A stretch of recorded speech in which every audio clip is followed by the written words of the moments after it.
Assalamualaikum warahmatullahi wabarakatuh. Bismillahirrahmanirrahim. Alhamdulillah wassalatu ala Rasulillah wa ala alihi wa sahbihi wa mawalah la haula wa la quwwata illa billah.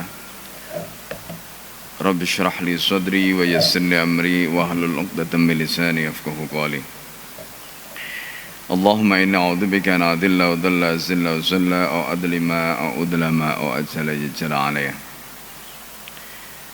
Bapak Ibu dan saudara sekalian yang dimuliakan Allah, alhamdulillah pada subuh hari ini kita diberikan kesehatan oleh Allah Subhanahu wa taala. Kita diberikan taufik oleh Allah sehingga kita senantiasa bisa menjalankan kewajibannya dan menunaikan apa yang Allah Subhanahu wa taala perintahkan pada kita. Termasuk pagi hari ini kita gerakkan hati kita untuk bisa duduk mendengarkan, berada di majelis ilmu, berada di taman surga Allah Subhanahu wa taala. Mari kita mulai dengan membaca surat Al-Fatihah. Untuk mu'alif kitab ini, pengarang kitab ini Al-Allamah Syekh Yusuf Al-Kandahalawi, dan juga untuk guru-guru kita semua, untuk kita yang hadir di majelis ini, juga untuk keluarga-keluarga kita yang ada di rumah. Semoga Allah senantiasa mengucurkan limpahan rahmat inayah kepada kita semua dan taufiknya, dan semoga kita dikuatkan, dipertemukan dengan bulan suci Ramadan yang diberkahi oleh Allah Subhanahu wa taala. Ala hadin niyyah wa likulli niyatin shalihah. Al-Fatihah. A'udzubillahi minasyaitonir rajim. Bismillahirrahmanirrahim. Alhamdulillahirabbil alamin. Iyyaka na'budu wa iyyaka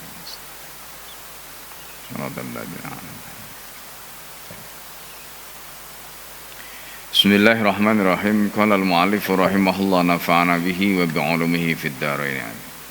Kita masih membahas tentang bagaimana Rasulullah SAW dan para sahabat memberikan makan, menyambut tamu, memberikan penghormatan pada mereka.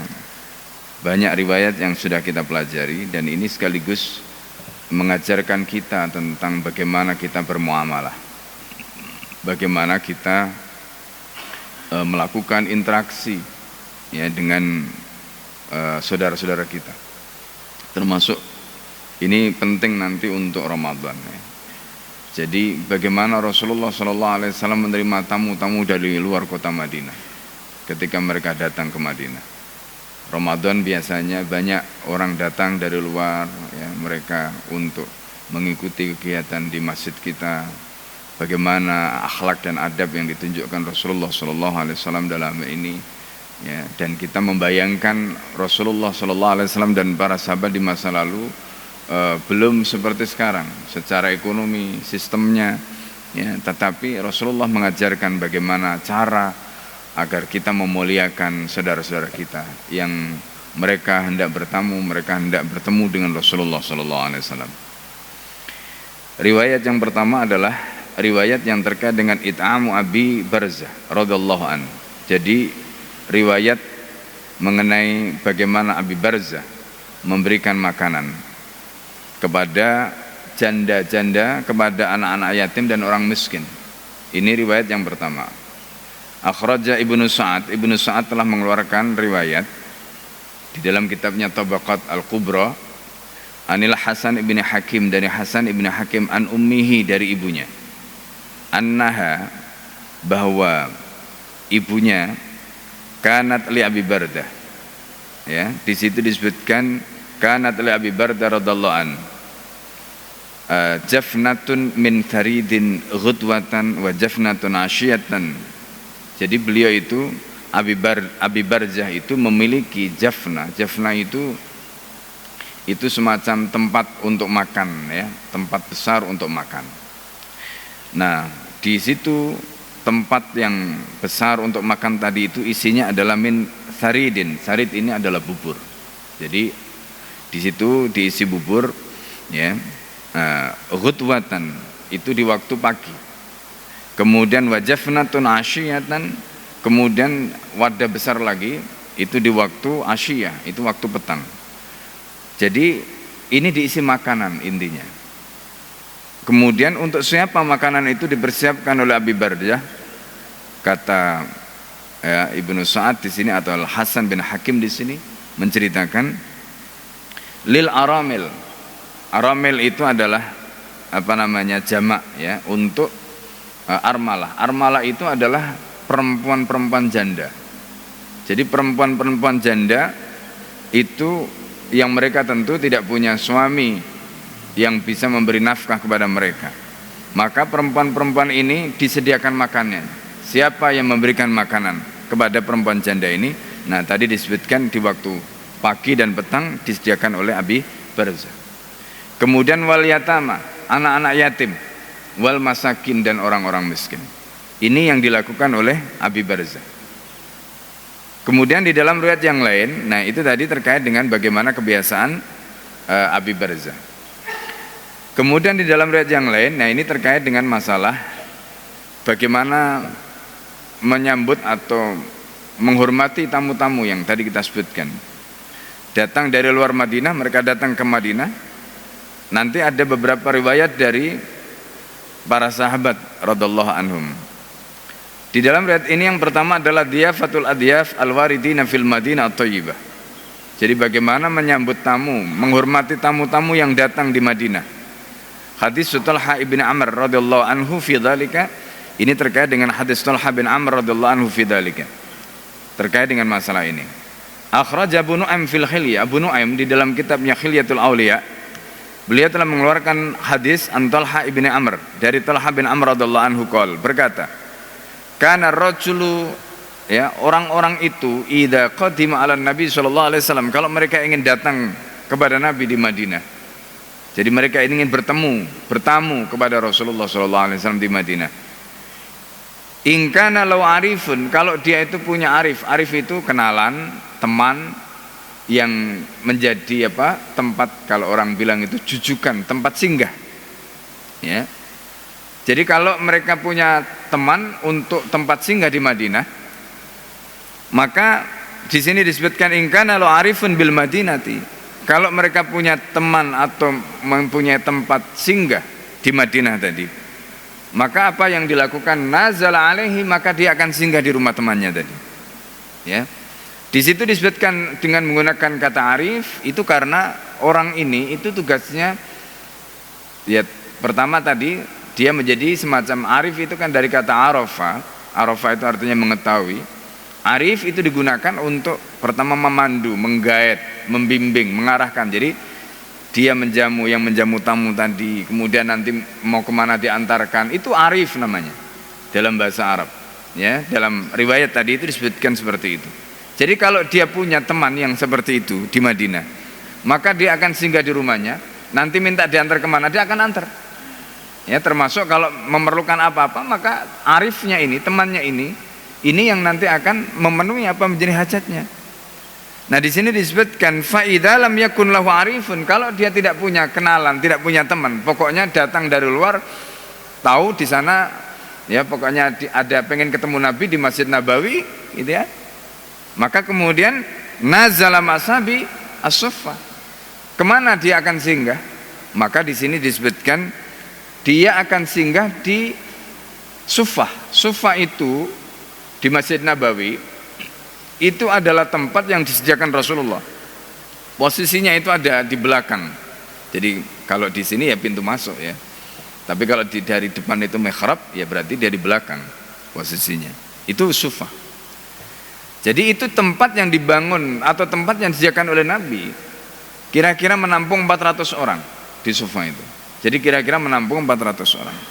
Jadi itu dipakai oleh Nabi untuk menampung sahabat-sahabat yang datang dari luar. Abu Hurairah itu termasuk al-Suffah, orang yang tinggal di Suffah. Ya. Ini terkait dengan Suffah tadi. Jadi zaman dulu Masjid Nabawi atau di Madinah itu belum ada hotel seperti sekarang. Jadi kalau mereka mau ziarah ke Madinah bisa nginep di hotel. Kalau zaman dulu nggak ada. Maka kemana mereka singgah? Kemana mereka tinggal? Di Suffah tadi. Ya, posisinya itu ada di Suffah tadi. Nah, ini. Nah, jadi orang-orang yang tidak punya teman, yang tidak punya kenalan, yang tidak ada rumah yang disinggahi, maka tempat dia untuk singgah, tempat dia untuk tinggal itu di Suffah tadi. Bersama Al-Suffah. Ya, ada 400 orang tadi itu. Ya, radhiyallahu anhum, semoga Allah meridai mereka. Qala, maka berkata perawi hadis ini, ya, yaitu Talha bin Amr, fakuntu fiman, katanya, dan aku termasuk orang nazala as-Suffata, orang yang tinggal di Sufa, orang yang singgah di Sufa, karena aku tidak punya teman, tidak punya kenalan, kata Talha bin Amr. Fa wafaqtu rajulan, kemudian aku bertemu dengan seseorang. Di sini wafaqtu, ya, apa artinya bertemu dengan seseorang. Fakana yajri alaiman Rasulullah sallallahu alaihi wasallam kulla yaumin muddun. Jadi Rasulullah sallallahu alaihi wasallam itu, ya, jadi di sini disebutkan jadi setiap hari itu ada satu mud yang disediakan untuk mereka. Ya, ada satu hari yang disediakan satu mud, setiap hari itu satu mud, ya. Mud itu nggak besar, ya. Ya, jadi satu mud itu disediakan untuk mereka. Min tamrin, ya, yang isinya itu terdiri dari kurma.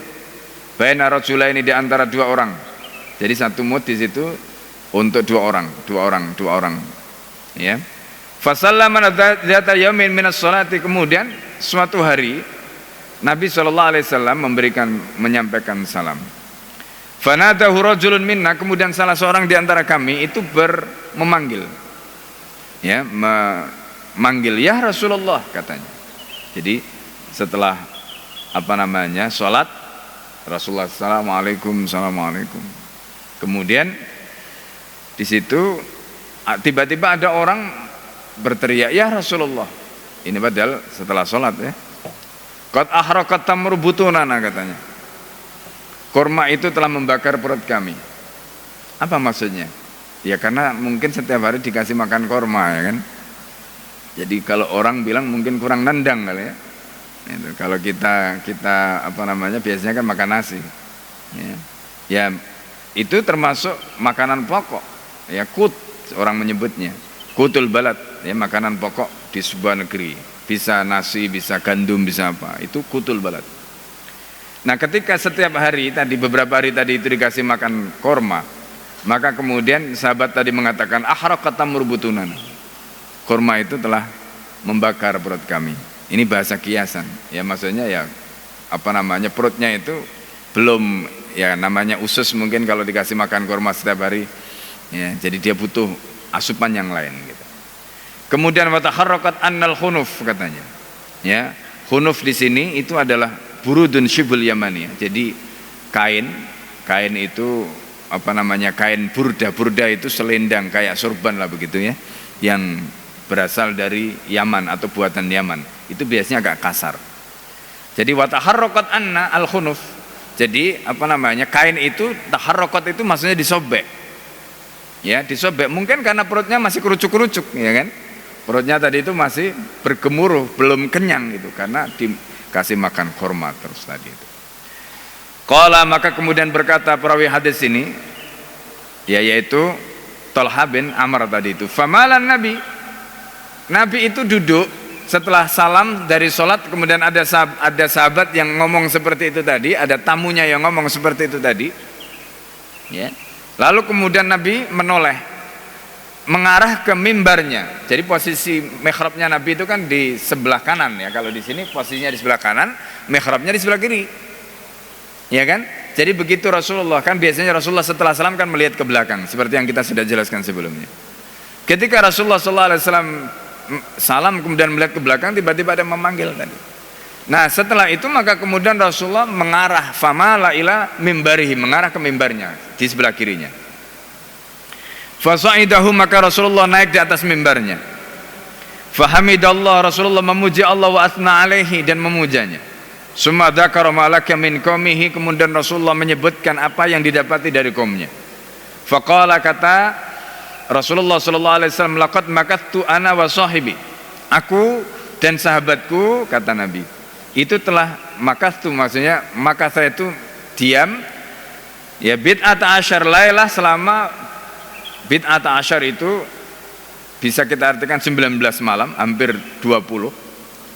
Wa asna alai lailatan, malam, malana ta'amun, dan kami tidak ada makanan. Bayangkan, selama 19 hari, hampir 20 malam tidak ada makanan. Illal bariru, kecuali barir. Barir itu apa? Barir itu di sini disebutkan samarul arak. Ya. Jadi arok itu pohon, kalau di Timur Tengah itu sangat terkenal. Jadi pohonnya itu nggak tinggi, ya pohonnya itu juga nggak besar. Kemudian dia ada buahnya itu seperti anggur tapi yang kecil-kecil. Jadi kecil-kecil segini, ya.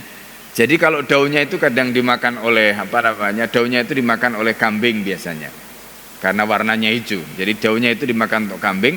Tapi buahnya itu kalau dia hitam itu manis. Nah, Rasulullah SAW di dalam hadis Bukhari itu menceritakan tentang buah arok ini, samarul arok ini, ya, buah arok. Lalu kemudian ketika sahabat diajari oleh Nabi, itu buahnya enak, lezat. Kalau warnanya hitam, maksudnya dia sudah matang seperti anggur yang warna hitam itu.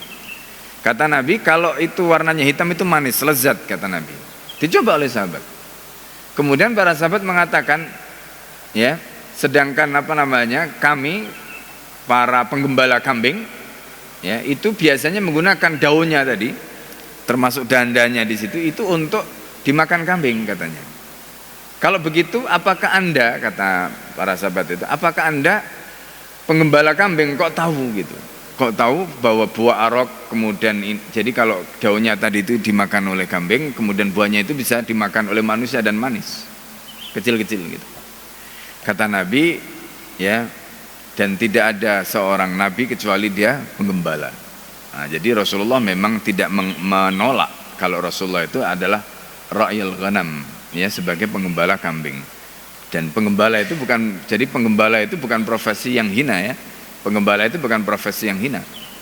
Karena kalau kita perhatikan pemimpin-pemimpin yang hebat itu diajari, ya, model kepemimpinannya, cara mengurus rakyatnya itu dari menggembala tadi. Itu makanya Rasulullah kemudian menyebut al-imamu ra'in, pemimpin itu seperti penggembala. Ya, penggembala itu punya filosofi. Dia tidak akan mungkin membiarkan gembalanya itu lapar. Dia tidak akan mungkin membiarkan gembalanya satu ini makan satu, tidak. Dia akan perhatikan betul-betul. Kalau ada gembalanya sakit, dia akan periksa. Kemudian dia akan obati, dia akan tolong. Kalau lapar dia akan kasih makan, carikan makan. Itu filosofi penggembala. Pemimpin itu disebutkan Nabi sebagai al-imamu ra'in tadi. Makanya Rasulullah ketika ditanya, "Loh, apakah Anda ini penggembala?" Maka kemudian Nabi mengatakan, dan tidak seorang pun Nabi kecuali dia adalah seorang penggembala.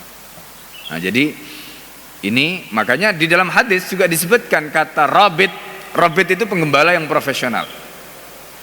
Seorang pemimpin yang tidak profesional itu disebut ruwaibidah oleh Nabi. Penggembala yang enggak becus, penggembala yang enggak profesional.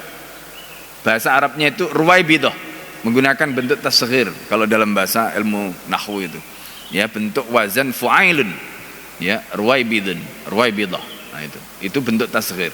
Jadi misalnya kayak begini. Jundun itu tentara. Tentara profesional itu jundun. Kalau tentara belum profesional itu namanya junaid. Junaid itu tentara kecil, tentara yang belum profesional. Nah, itu namanya junaid. Ya, jadi makanya kalau ngasih nama anak itu harus tahu bahasa Arabnya, ya. Jadi nanti jangan sampai salah. Pengennya bagus tapi malah kurang pas. Ya. Kayak tadi robit itu penggembala yang profesional, tapi ruwaibit itu penggembala yang nggak pecus, penggembala yang nggak profesional. Ya gitu ya. Ini sedikit faedah dari ilmu surah. Nah, kemudian di situ disebutkan qala, kemudian berkata perawi, ya, hadis ini yaitu Talha bin Amr tadi, faqadimna ala ikhwanina minal ansor. Kami kemudian mendatangi teman-teman kami, saudara-saudara kami dari kalangan Ansor. Wa udmu ta'amihim, ternyata kebanyakan makanan mereka itu at-tamr. Kebanyakan makanan mereka itu kurma. Betul yang dikatakan Nabi tadi.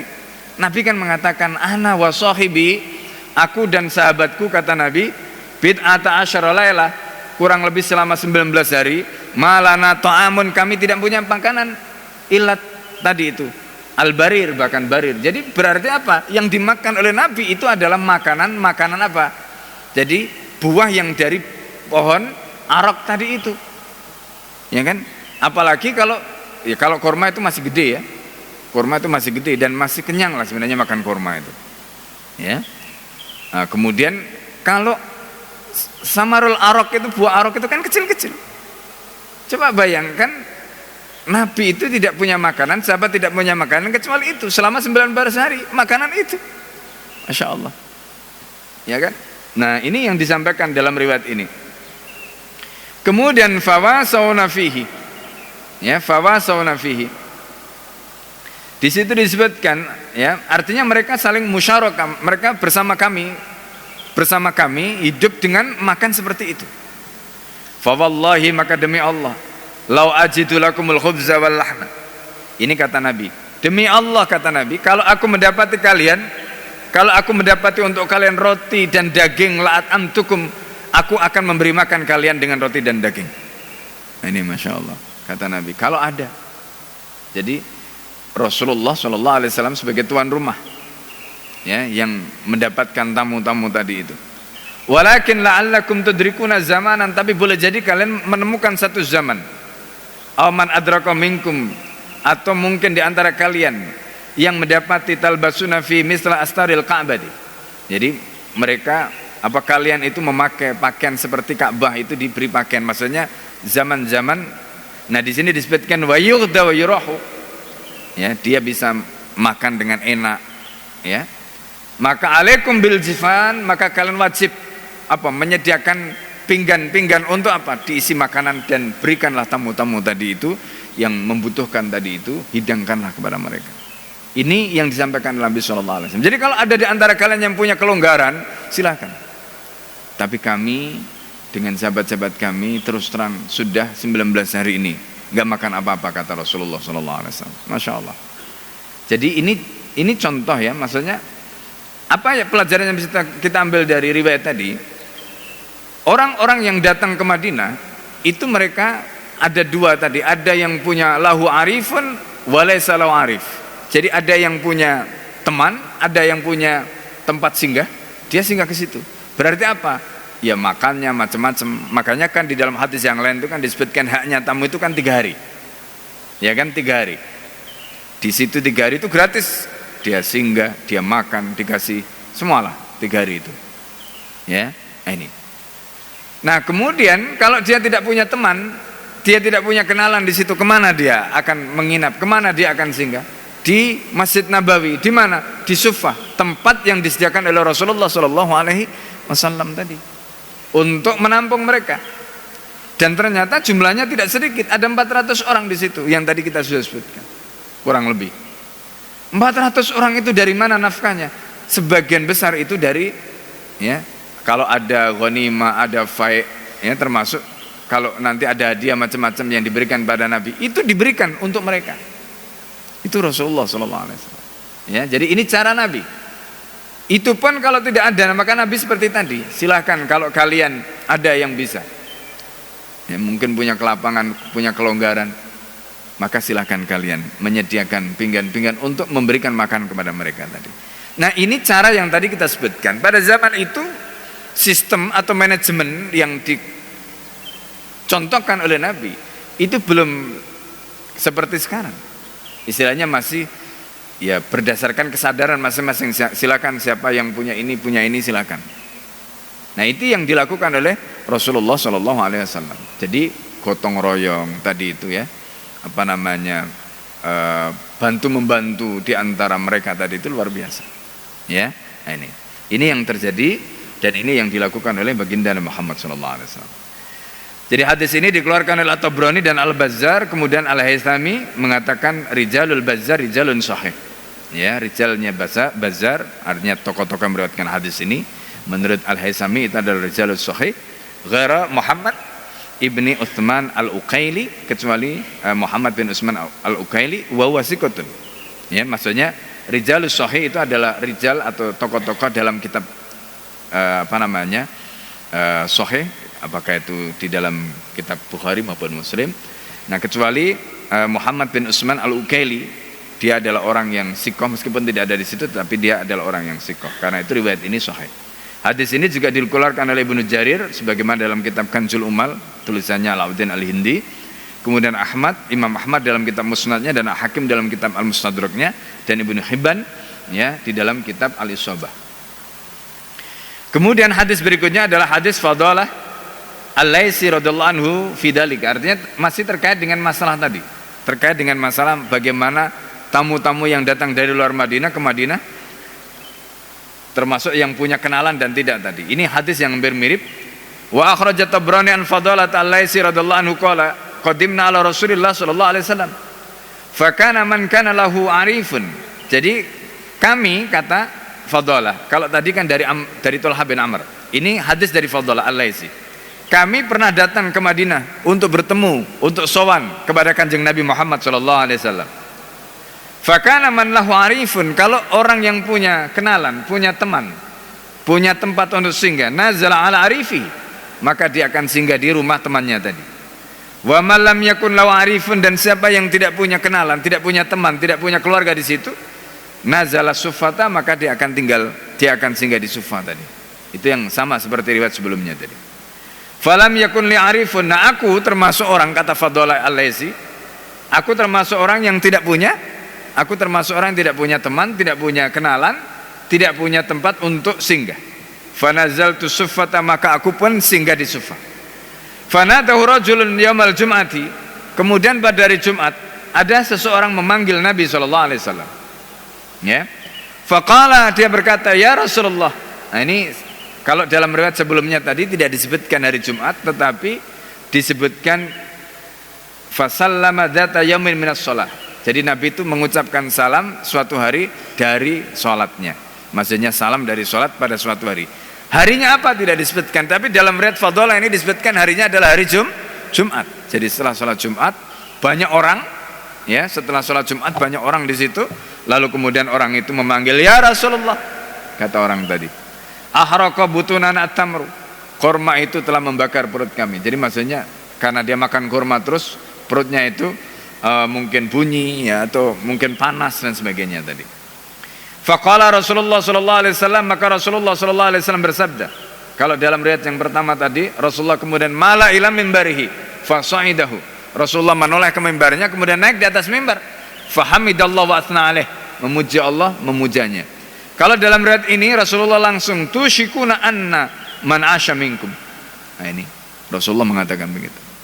Kata Nabi, tusyikuna, maksudnya kalian, ya, hampir atau nyaris, anna man asya minkum, siapa saja di antara kalian yang yuhda alaihi bil jifani wa yurah, siapa yang kalian bisa makan di pagi hari, ya, dengan pinggan-pinggannya tadi, dan merasa sudah puas, maksudnya sudah kenyang dengan makanan itu, apa kata Nabi?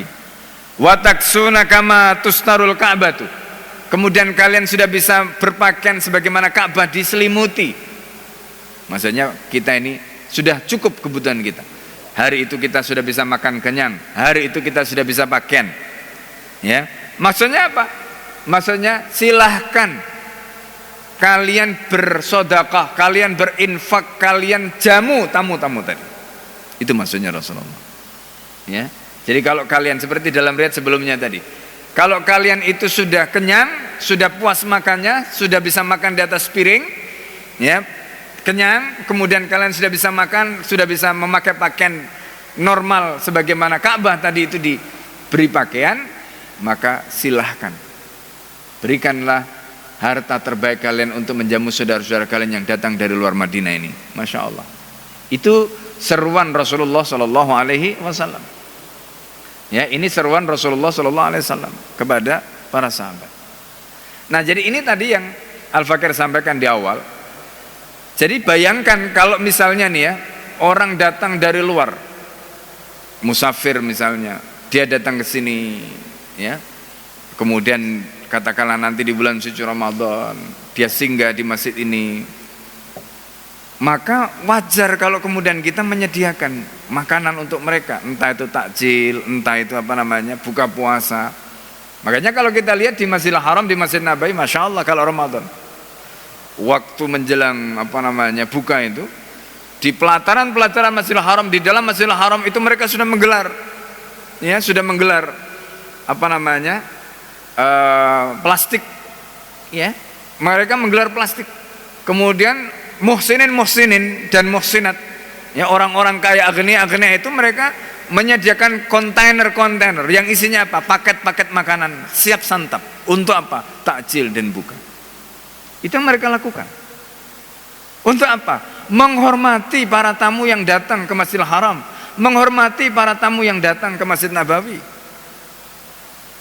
Ini yang mereka lakukan. Ya. Nah, kalau dulu pada zaman Nabi mungkin karena terbatas atau mungkin orang kayanya nggak seperti sekarang, dimobilisir oleh Rasulullah.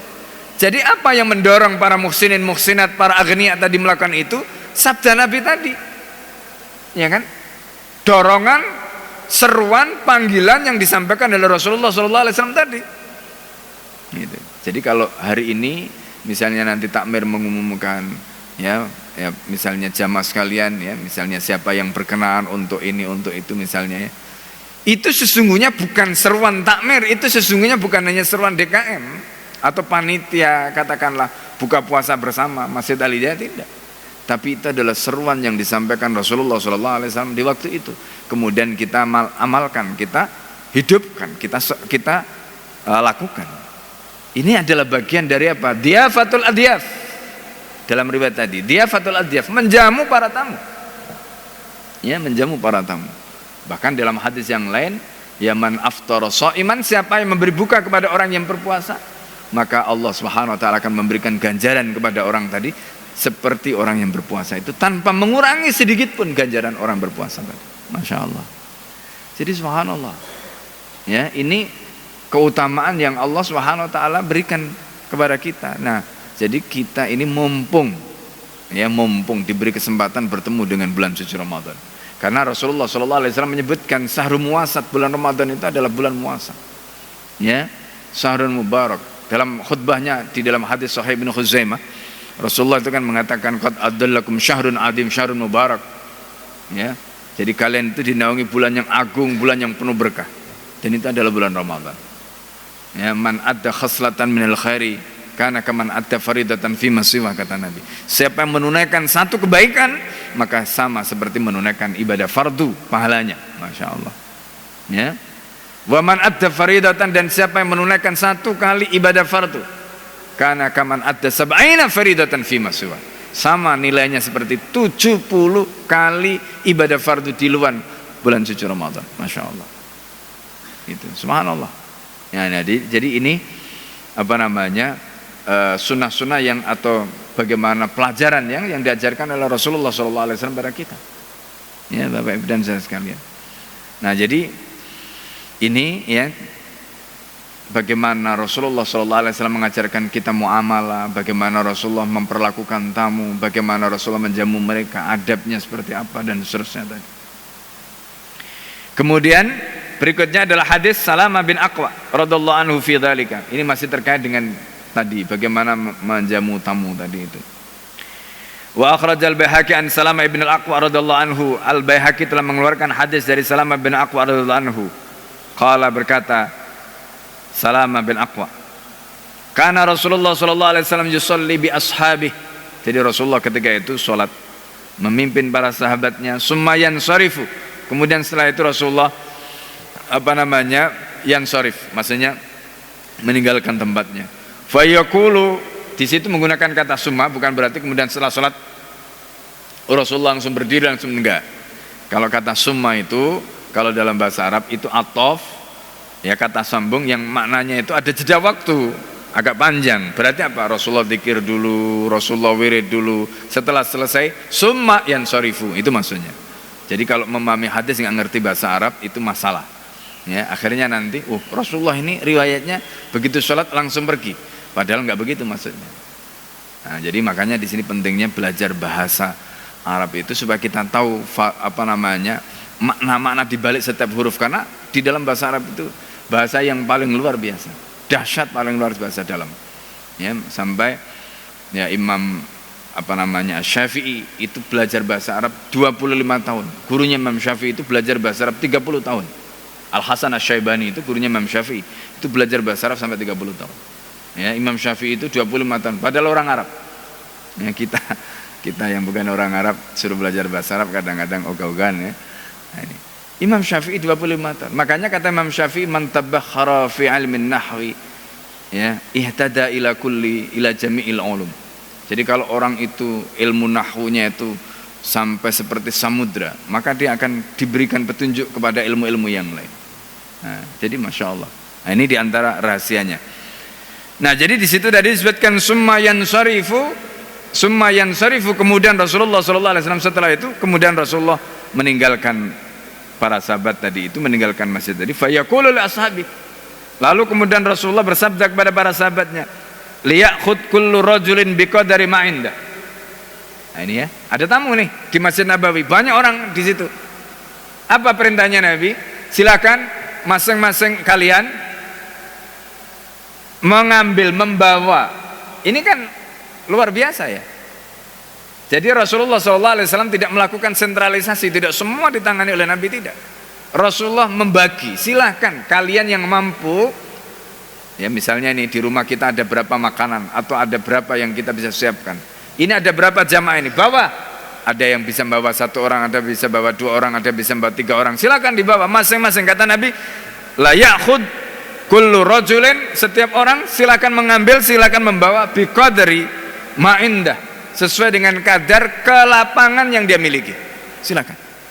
Jadi mungkin ada yang lapang membawa 2 orang, ada yang lapang 1 orang, ada yang lapang 3 orang, ada yang lapang 5 orang. Bawa pulang, dijamu di rumahnya. Begitu caranya Nabi sallallahu alaihi wasallam, masya Allah. Fayadhabur rajul birrajuli. Nah ini. Lalu ada orang membawa 1 orang. Warajulaini, ada membawa 2 orang. Wasalas, ada membawa 3 orang. Wayadhabur Rasulullah. Sementara Rasulullah sendiri membawa berapa? Bil bakinah. Sisanya itu dibawa oleh Nabi.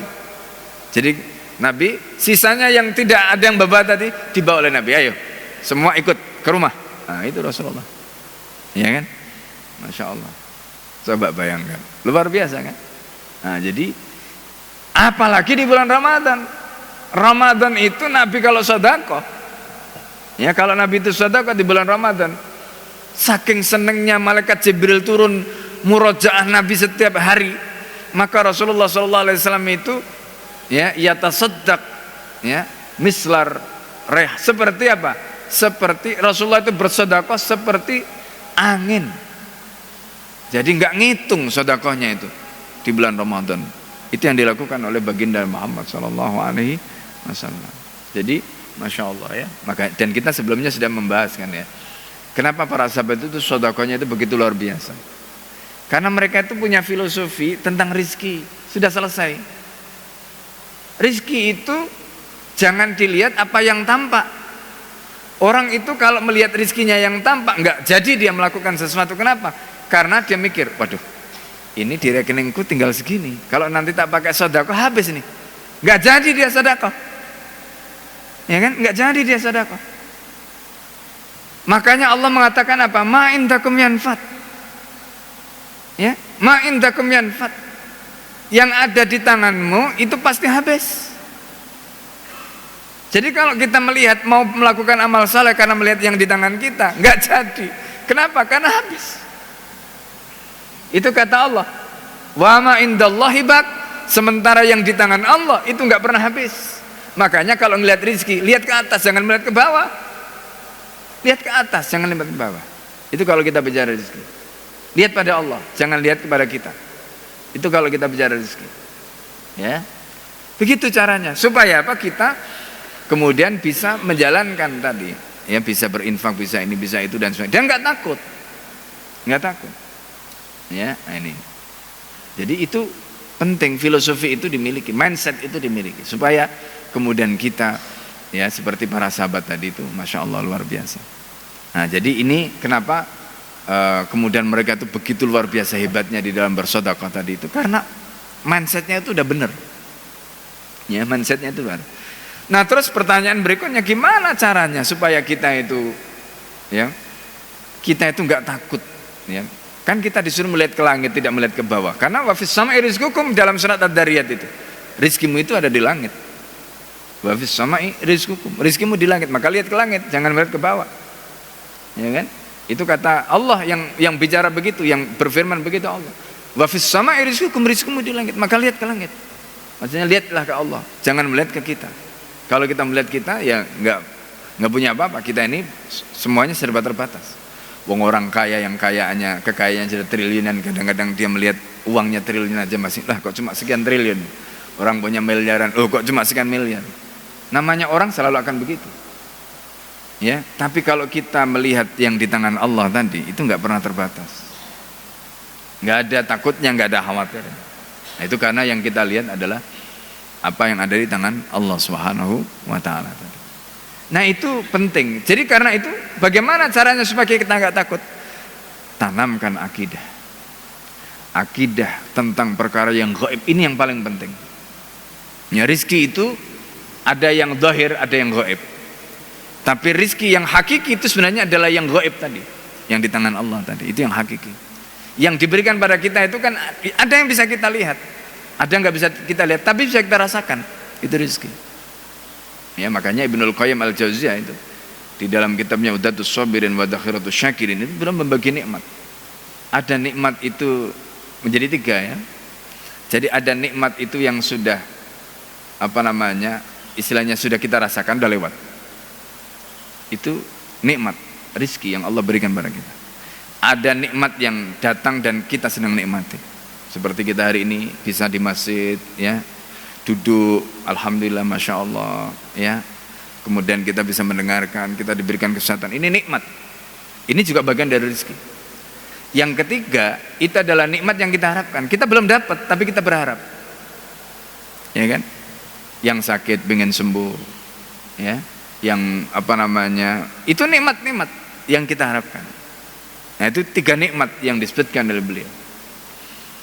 Nah, jadi karena itu ini penting ya, kita itu memperluas wawasan sehingga kemudian keyakinan kita kepada rezeki tadi tidak sempit. Karena wawasan kita luas, keyakinan kita juga begitu, maka insya Allah nanti jalan untuk mendapatkan rezeki tadi itu, termasuk untuk membelanjakan apa yang Allah anugerahkan pada kita, itu akan dibuka oleh Allah Subhanahu wa taala.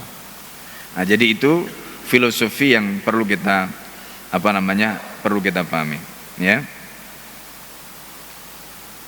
Nah, sedikit lagi satu lagi riwayat karena ini masih terkait dengan masalah tadi, yaitu masalah tamu tadi, yaitu hadis Muhammad bin Sirin rahimahullah fi dzalika. Hadis Muhammad bin Sirin ya mengenai masalah tadi. Wa akhraja Abu Nu'aim fil Khilyah. Abu Nu'aim telah mengeluarkan riwayat dalam kitabnya Khilyatul Awliya an Muhammad ibn Sirin, dari Muhammad bin Sirin. Qala, berkata, kana Rasulullah sallallahu alaihi wasallam idza amsa. Rasulullah itu kalau petang, qasama nasan min ahli suffati bainan nasi min ashabi. Nah, ini. Jadi orang-orang yang tinggal di Suffah tadi kan jumlahnya ada berapa? Ada sekitar 400 kan. Kalau petang kan itu mereka sudah waktunya makan. Ya, makan malam ya. Nah, gimana caranya Nabi untuk bisa menjamin mereka tadi yang 400 orang tadi?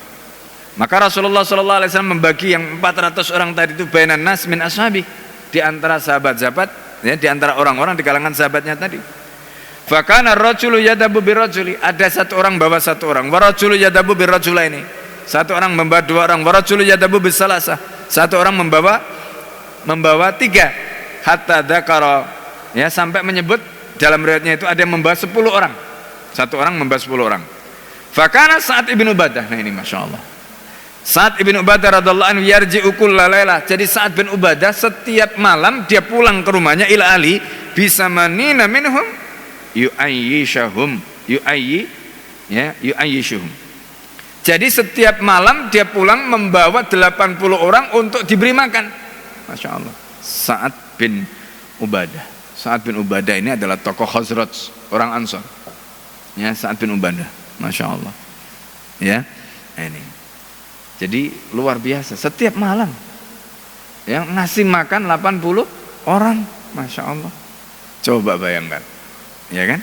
Itu kalau diniati hatinya tulus, bersih, itu Masya Allah ya.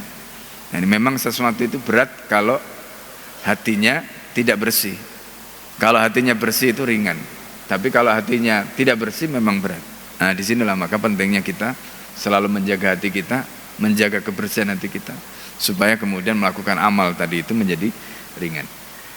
Ya, Wa akhraja aidan Ibnu Abi Dunya Ibnu Asyakir nahwa mukhtasaran. Jadi riwayat seperti ini dikeluarkan oleh Ibnu Abi Dunya dan Ibnu Asyakir ya secara ringkas kama fi muntakhabil kanzi, sebagaimana di dalam ringkasan Kanzul Umal. Kalau kitab Kanzul Umal ini besar sekali. Ya, besar sekali, kemudian diringkas menjadi Muntakhab Kanzul Umal ya.